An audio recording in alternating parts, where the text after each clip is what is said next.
ம் சரி, ஃபேன் ஸ்விட்ச் போட்டு பார்ப்போம். பாரதி, பாரதி, எனக்கு ஒரு சின்ன ஃபேவர். என்ன விஷயம் சார்? இந்த டைம்ல உங்களை கேட்கக்கூடாது.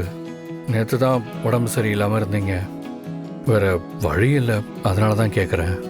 சார், என்கிட்ட கேட்கறதுக்கு ஏன் இவ்ளோ யோசிக்கிறீங்க? என்னன்னு சொல்லுங்க சார். பாரதி, கம்பெனியோட 3 months அக்கௌண்ட்ஸ் எல்லாம் செக் பண்ண வேண்டியது இருக்கு. ஒரு ப்ராஜெக்ட்காக பேங்க்ல லோன் அப்ளை பண்ணியிருக்கோம்ல. இப்போ அந்த பேங்க்லேருந்து நம்ம டீட்டெயில்ஸ் எல்லாம் மொத்தமாக கேட்குறாங்க. அதெல்லாம் நீங்கள் வந்தால் மட்டும்தான் ரெடி பண்ண முடியும். உங்களால் ஆஃபீஸ் வர முடியுமா, இல்லை நானே? சார், இதை கேட்கறதுக்கு ஏன் இவ்ளோ யோசிக்கிறீங்க? பேங்க் அக்கவுண்ட் டீட்டெயில்ஸ் சப்மிட் பண்ண வேண்டியது எவ்வளோ முக்கியமான விஷயம். கண்டிப்பா நான் அந்த வேலையை பண்ணி கொடுத்துட்றேன் சார். அது என்னோட கடமை. ஒரு 10 minutes டைம் கொடுங்க, நான் ரெடி ஆயிட்டு வந்துடுறேன். தலையெல்லாம் காய வைக்கணும், அதான். பாரதி, உங்களுக்கு உடம்பு சரியில்லைல்ல? தலையை ரொம்ப நேரமாக ஈரமாக வச்சுருந்தீங்கன்னா உங்களுக்கு முடியாமல் போயிடும். ஃபேன் அதுக்கு இருக்கு, அதை போட்டு காய வைக்க வேண்டியதானே? சரி, இருங்க.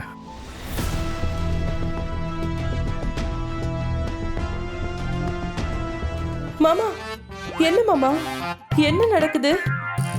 அவ செத்து போயிருப்பான்னு நினைச்சா அவ என்னன்னா இப்படி மொத்தம் கொடுத்துட்டு இருக்கா? எனக்கு என்ன நடக்குதுன்னு ஒன்றும் புரியல நந்தினி. ஆதி எப்போ உள்ள போனான்னு தெரியல. அதை நாம எப்படி கவனிக்காம விட்டோம்? ஐயோ, இப்ப அதுவா முக்கியம்? அங்க நடக்கிற கூத்த பாருங்க. ஐயோ கடவுளே, இது எல்லாத்துக்கும் நாமளே தான் காரணம் மாதிரி ஆயிடுச்சு.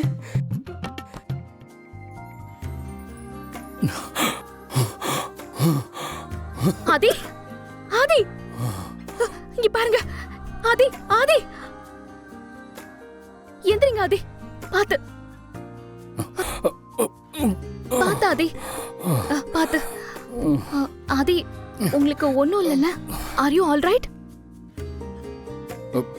பாரதி, எனக்கு ஒன்றும் இல்லை. ஆக்சுவலி என்ன நடந்துச்சு? நீங்க ஃபேன் போடுறதுக்காக ஸ்விட்ச்ல கை வச்சீங்க. அப்படியே பறந்து வந்து இங்க விழுந்துட்டீங்க. பேச்சு மூச்சு இல்லாம இருந்தீங்க. எனக்கு என்ன பண்றதுனே தெரியல. அதனால தான் உங்களை காப்பாத்துறதுக்காக நான் உங்களுக்கு ஃபர்ஸ்ட் எய்ட் பண்ணேன். உங்களை காப்பாத்த வேற வழி தெரியாம என் மூச்சு கொடுத்து உங்களுக்கு ஃபர்ஸ்ட் எய்ட் பண்ண வேண்டியதா போயிடுச்சு. சந்தர்ப்பமும் சூழ்நிலையும் வேற வழி இல்லாம பண்ண வச்சிருச்சு. நான் பண்ணது தப்பா இருந்தா என்ன மன்னிச்சிருங்க ப்ளீஸ்.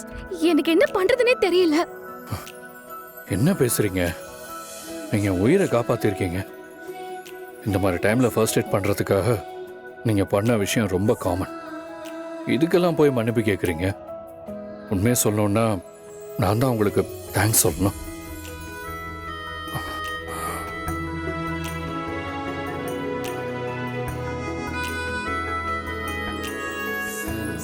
மேடம், உங்களுக்கு ஒரு குட் நியூஸ். லேப்டாப் ரெடி ஆகி சர்வீஸ் சென்டருக்கு வந்துருச்சு.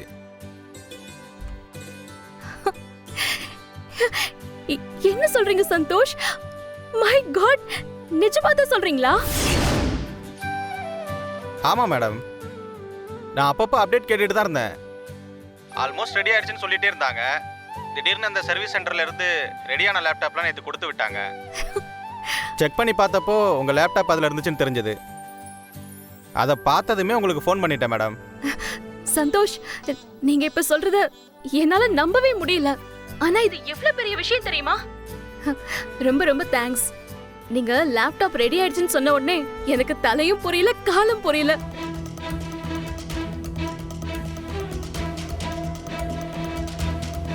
வாட்? லேப்டாப் ரெடி ஆயிடுச்சா? இவ்வளோ நேரம் பாரதி லேப்டாப் காரங்கிட்ட தான் பேசிட்டு இருந்தாளா? மேடம், நான் லேப்டாப் எடுத்து வந்து உங்ககிட்ட உடனே டெலிவரி பண்ணுறேன். நான் எங்கே வரணும்னு மட்டும் சொல்லுங்கள். சந்தோஷ், நீங்க உடனே லேப்டாப் எடுத்துக்கிட்டு ஆட்டோல ஏறி கிளம்புங்க. நானும் வீட்ல இருந்து கிளம்புறேன். வர வழியில எங்க மீட் பண்ணலாம்னு நான் உங்களுக்கு சொல்றேன். ஓகே மேடம், நான் இதோ இப்போயே கிளம்பிடுறேன். சரி, ஓகே. Okay madam.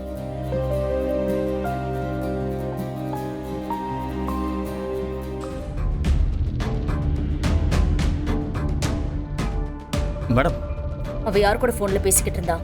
மேடம், நான் சொல்ல போற விஷயத்தை கேட்டு நீங்க ஷாக் ஆயிடாதீங்க. அந்த லேப்டாப் சர்வீஸ் பண்றவங்க கிட்ட பாரதி பேசிட்டு இருந்தா. அந்த லேப்டாப் ரெடி ஆயிடுச்சு. அதை வாங்கறதுக்காக பாரதி இப்ப கிளம்பிட்டு இருக்கா மேடம். வாட்?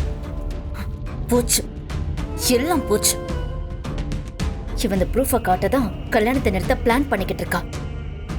இந்த லேப்டாப்பை மைண்ட்ல வச்சுக்கிட்டு தான் ப்ரூஃபை காட்டுறேன்னு சொல்லி அவ்வளவு தைரியமா சேலஞ்ச் பண்ணிருக்கா.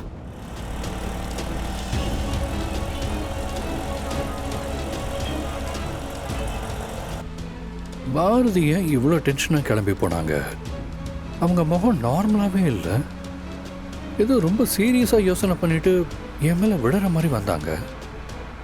கண்டிப்பாக அவங்க ஏதோ ஒரு விஷயத்தை என்கிட்ட சொல்லாமல் மறைச்சிட்டு இருக்காங்க. என்னவா இருக்கும்? கல்யாண நாள் வர்றதுனால மித்ராவை பத்திரம் உண்மையை சொல்ல போகிறதா சொன்னாங்க. அது சம்மந்தமாக ஏதாவது விஷயமா இருக்குமோ? இந்த கல்யாணத்தை நிறுத்துறதுக்கு ஏதாவது ஒரு வழியை காட்டுன்னு கடவுள்கிட்ட வேண்டிட்டு இருந்த சமயத்துல சந்தோஷ் கடவுள் மாதிரி கால் பண்ணிருக்காரு.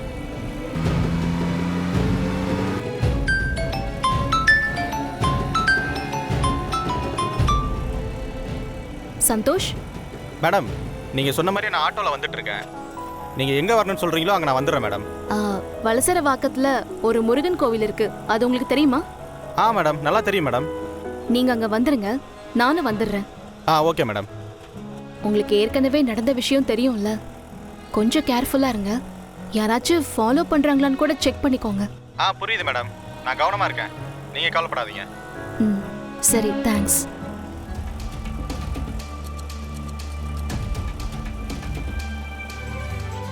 அக்கா, இன்னைக்கு அப்பா தானே நம்மளை கூட்டிட்டு போக வராருன்னு சொன்னாரு.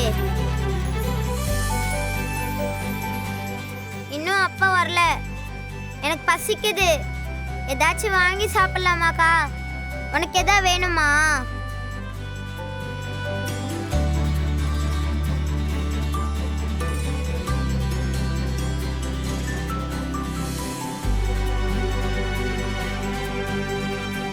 ஜாலியா இருக்குக்கா, நீ வேணா ஒத்திச்சு பாரு.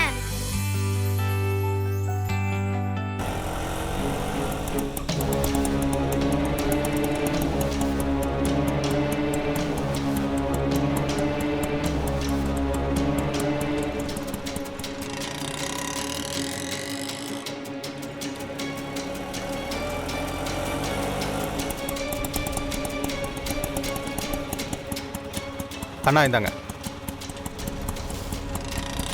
Hello ma'am. சந்தோஷ், லேப்டாப்பை நீங்க செக் பண்ணி பாத்தீங்களா? எல்லாமே ஒர்க் ஆகுதா? மேடம், நான் கூட இந்த அளவுக்கு லேப்டாப்பை சரி பண்ண முடியும்னு நினைக்கல. பட் ட்ரை பண்ணதில் நல்ல விஷயம் ஆயிடுச்சு. அதே மாதிரி அதுக்குள்ளே இருக்கிற எந்த ஃபைலுமே டெலீட் ஆகலை. நீங்களே செக் பண்ணி பார்த்துருங்களேன்.